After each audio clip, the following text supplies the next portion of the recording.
Bismillahirrahmanirrahim. Assalamualaikum warahmatullahi wabarakatuh. Selamat siang teman-teman, dan selamat siang juga kepada Ibu Sari. Semoga kita semua dalam keadaan sehat walafiat. Dan tak lupa saya ucapkan terima kasih kepada dosen kita yang terhormat, yaitu Ibu Sari Sukawati, yang telah memberikan kami kesempatan untuk menyampaikan materi kali ini yang membahas tentang fungsi dan kedudukan bahasa Indonesia sebagai bahasa nasional dan negara.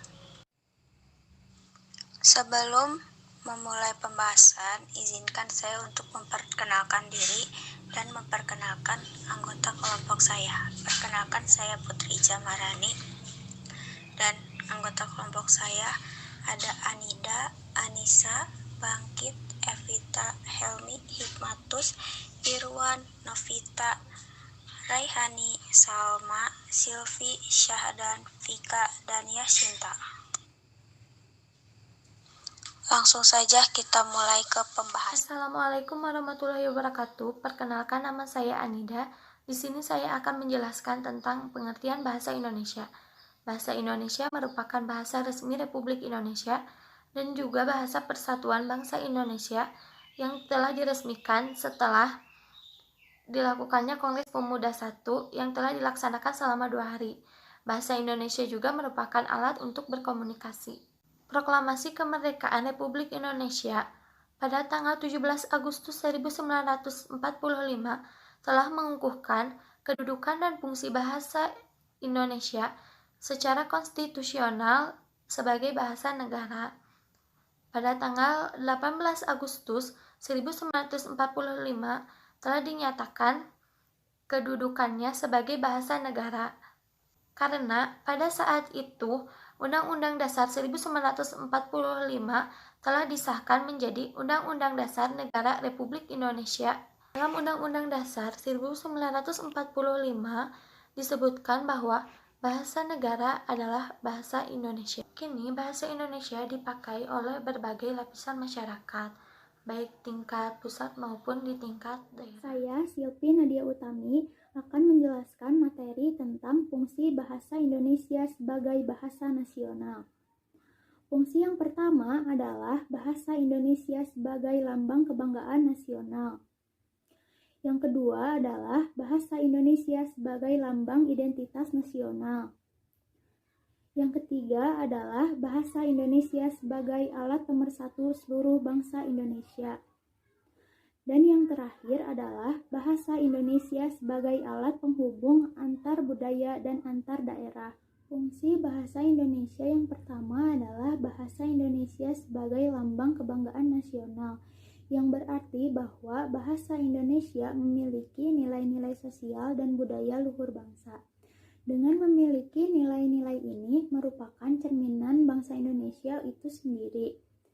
Untuk itu, kita sebagai warga negara Indonesia harus bangga, menjunjung tinggi, dan mempertahankan nilai-nilai yang terkandung di dalamnya, serta mengamalkan isi sesuai dengan nilai dan budaya luhur bangsa.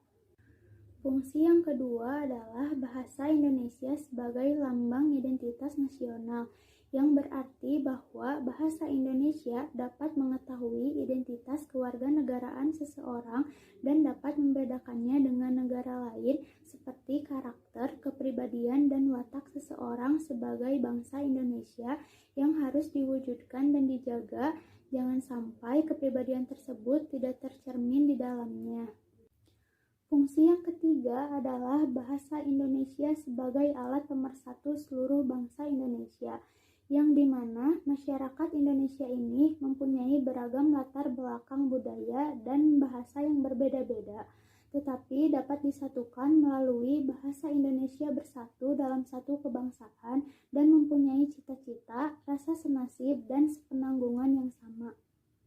Lalu fungsi yang terakhir adalah bahasa Indonesia sebagai alat penghubung antar budaya dan antar daerah, yang berarti bahwa bahasa Indonesia dapat dirasakan dalam kehidupan sehari-hari, Dan dengan bahasa Indonesia, kita dapat saling berinteraksi untuk segala bidang kehidupan, baik pemerintah ataupun interaksi segala kebijakan dan strategi yang berkaitan dengan ideologi, politik, ekonomi, sosial, budaya, pertahanan, dan keamanan yang dapat dan dengan mudah disampaikan kepada seluruh masyarakat Indonesia. Bismillahirrahmanirrahim.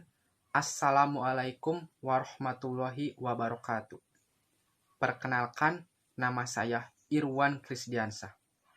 Di sini saya akan menjelaskan mengenai kedudukan bahasa Indonesia sebagai bahasa nasional. Indonesia sebagai lambang identitas nasional.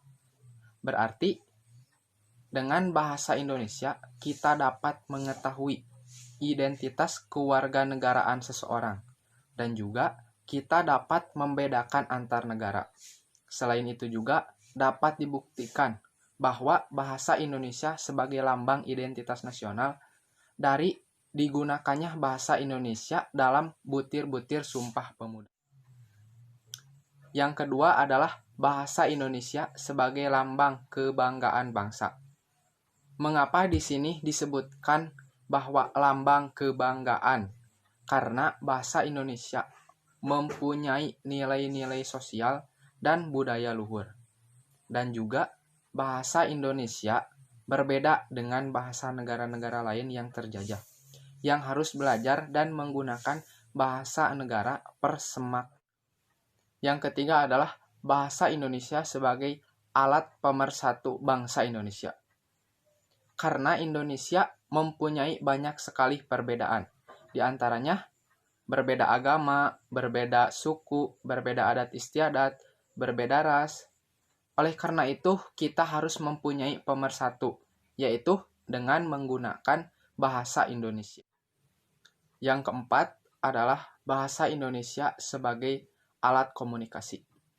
Dibuktikan dengan digunakannya bahasa Indonesia dalam berbagai macam media komunikasi. Nama saya Rehani Widianti. Di sini saya akan menjelaskan tentang fungsi dan kedudukan bahasa Indonesia sebagai dasar negara. Fungsi dan kedudukan bahasa Indonesia dibagi atas 4 bagian, diantaranya bahasa Indonesia sebagai bahasa resmi kenegaraan, bahasa Indonesia sebagai alat pengantar dalam dunia pendidikan, bahasa Indonesia sebagai penghubung pada tingkat nasional untuk kepentingan perencanaan dan pelaksanaan pembangunan serta pemerintah, dan yang keempat, bahasa Indonesia sebagai pengembangan kebudayaan nasional, ilmu, dan teknologi. Di antara keempat fungsi dan kedudukan di atas ini, saya akan menjelaskan salah satu fungsi dan kedudukan di atas itu. Bahasa Indonesia sebagai bahasa resmi kenegaraan. Dibuktikan dengan digunakannya bahasa Indonesia dalam naskah proklamasi kemerdekaan RI 1945. Mulai saat itu dipakailah bahasa Indonesia dalam segala upacara, peristiwa, dan kegiatan kenegaraan baik dalam bentuk lisan maupun tulisan. Bahasa Indonesia ini sudah ada sejak sebelum Indonesia proklamasi. Digunakannya bahasa Indonesia saat proklamasi menjadi bahasa kenegaraan dari Indonesia merdeka sampai saat ini. Saya akan menjelaskan fungsi dan kedudukan bahasa Indonesia yang kedua. Bahasa Indonesia sebagai alat pengantar dalam dunia pendidikan. Tentunya kita sudah tahu ya, dalam dunia pendidikan ini kita menggunakan bahasa Indonesia dari taman kanak-kanak hingga kini perguruan tinggi. Nah, selain materi yang disampaikan menggunakan bahasa Indonesia, materi pelajaran berupa buku pun harus menggunakan bahasa Indonesia. Dengan begitu, kita dapat menerjemahkan buku-buku berbahasa asing dan membuatnya dengan versi kita sendiri. Nah, cara ini dapat meningkatkan perkembangan bahasa Indonesia sebagai bahasa ilmu pengetahuan dan teknologi, juga bahasa Indonesia sebagai penghubung pada tingkat nasional untuk keperluan perencanaan dan pelaksanaan pembangunan dalam pemerintahan. Nah, di sini bahasa Indonesia juga digunakan oleh badan pemerintahan. Untuk apa? Tentu saja untuk menyampaikan informasi kepada masyarakatnya. Tujuannya agar masyarakat dapat menerima informasi dari badan pemerintahan dengan cepat dan tepat. Nah, selain itu, administrasi dan media komunikasi pun harus diseragamkan menggunakan bahasa Indonesia. Assalamualaikum warahmatullahi wabarakatuh. Perkenalkan, nama saya Helmi Rizka Ramadan. Di sini saya akan menjelaskan tentang bahasa Indonesia sebagai pengembangan kebudayaan nasional, ilmu dan teknologi, dan fungsi-fungsi bahasa Indonesia. Bahasa Indonesia sebagai pengembangan kebudayaan nasional, ilmu, dan teknologi.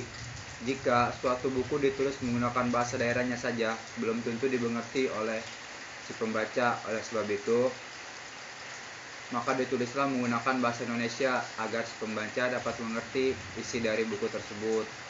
Dibuktikan dengan penyebaran ilmu pengetahuan dan teknologi melalui buku-buku, majalah ilmiah, maupun media lainnya yang membantu mengembangkan kebudayaan nasional, ilmu, dan teknologi. Bahasa Indonesia dibagi menjadi dua, fungsi umum dan fungsi khusus. Fungsi umum ada 4, sebagai alat untuk mengungkapkan perasaan atau ekspresinya diri, mampu mengungkapkan gambaran, maksud, gagasan, dan perasaan dalam hati dan pikiran kita. Yang kedua, sebagai alat komunikasi adalah saluran maksud seseorang yang memiliki tujuan agar si pendengar dapat mengerti apa yang ditujukan kepadanya. Sebagai alat berintegrasi dan beradaptasi sosial. Saat beradaptasi di lingkungan sosial, seseorang akan menggunakan bahasa sesuai situasi. Contohnya, dengan teman sebaya, kita menggunakan bahasa yang non-standar. Sedangkan dengan yang lebih tua, kita menggunakan bahasa yang lebih sopan dan lebih menghormati. Yang terakhir, sebagai alat kontrol sosial adalah bahasa yang mempengaruhi sikap, tingkah laku, serta tutur kata seseorang. Contohnya, ceramah agama. Selanjutnya, fungsi bahasa Indonesia secara khusus juga ada 4, mengadakan hubungan dalam pergaulan sehari-hari. Manusia adalah makhluk sosial, komunikasinya pun dapat berlangsung menggunakan bahasa resmi dan non-resmi, mewujudkan seni, sastra. Bahasa yang dapat dipakai untuk mengungkapkan perasaan melalui media senior seperti syair, puisi, prosa, dan lain-lain. Mempelajari bahasa-bahasa kuno bertujuan untuk mempelajari latar belakang suatu hal dan mempelajari tentang masa lalu agar tidak terulang lagi kesalahan di masa lalu di masa depan.